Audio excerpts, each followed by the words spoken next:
Bismillahirrahmanirrahim. Assalamualaikum warahmatullahi wabarakatuh.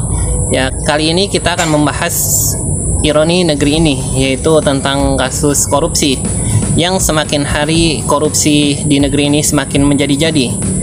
Ya, sebagaimana kita ketahui, belum usai kasus timah, tiba-tiba publik dikejutkan lagi dengan penyalahgunaan wewenang para petinggi PT Aneka Tambang atau Antam.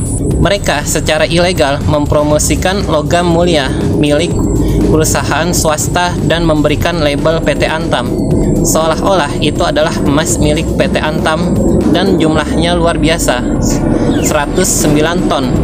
Benarkah para general manager itu melakukan itu atas kemauan sendiri dan untuk diri sendiri, atau ada atasan yang memerintahkan?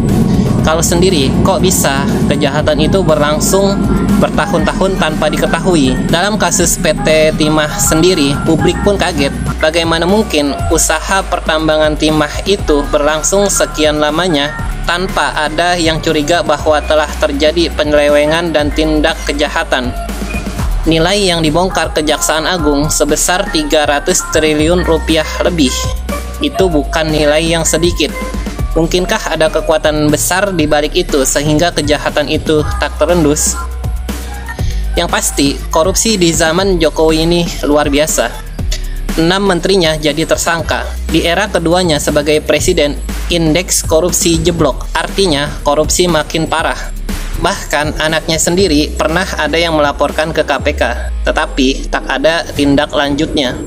Lembaga anti korupsi seperti KPK yang dulunya dibentuk untuk membantu Kejaksaan Agung dan kepolisian, nyatanya kian mandul. Jangankan menangani kasus korupsi pihak lain, di dalam KPK sendiri ada kasus korupsi. Terus bagaimana bisa memberantas korupsi? Undang-undangnya pun membuat KPK tak berdaya. Tidak salah jika ada kalangan yang menyebut saat ini korupsi itu berjamaah, melibatkan banyak orang. Kasus timah satu buktinya, sudah ada 22 tersangka. Kasus EKTP juga berjamaah. Demikian pula kasus tol MBZ dan lainnya. Maka korupsi adalah persoalan sistemik. Mengapa tumbuh subur dan apakah karena miskin? Ternyata kebanyakan koruptor justru orang kaya. Mereka melakukan itu karena paham kebebasan yang dianutnya, tak takut dengan sanksi hukuman. Yang terpenting, mereka tak takut dengan sanksi akhirat, berupa azab yang pedih karena telah memakan harga orang lain atau rakyat. Sistem demokrasi menjadi biang tumbuh suburnya korupsi. Sistem buatan manusia ini bahkan bisa melindungi para koruptor. Sanksi hukuman yang sekiranya memberatkan bisa mereka ubah jadi ringan. Semua sesuai dengan kepentingan. Inilah mengapa korupsi di negeri ini tak pernah beres. Maka solusi atas kasus yang bersifat sistemik ini harus pula bersifat sistemik. Sistem yang menjadikan semua warganya hanya takut kepada Allah dan azab akhirat sajalah yang bisa menjamin korupsi berhenti. Namun, mustahil ini berlangsung dalam sistem demokrasi sekuler. Ini hanya bisa berlangsung dalam sistem yang menerapkan Islam secara kafah. Negara dibangun atas dasar takwa yang sebenarnya. Para pemimpinnya memberikan teladan dan rakyat melakukan pengawasan. Di samping itu, ada sistem sanksi yang tegas. Kalau perlu, koruptor dihukum mati jika merusak ekonomi negara.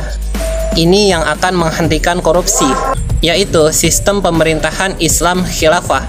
Ya, demikianlah dari saya. Ya, demikianlah pembahasan kali ini. Semoga bermanfaat ya. Semoga kasus korupsi di negeri ini bisa segera dihentikan dengan hadirnya sistem pemerintahan Islam khilafah yang akan menerapkan syariah Islam secara kafah atau secara menyeluruh dalam seluruh aspek kehidupan. Demikian dari saya. Assalamualaikum warahmatullahi wabarakatuh.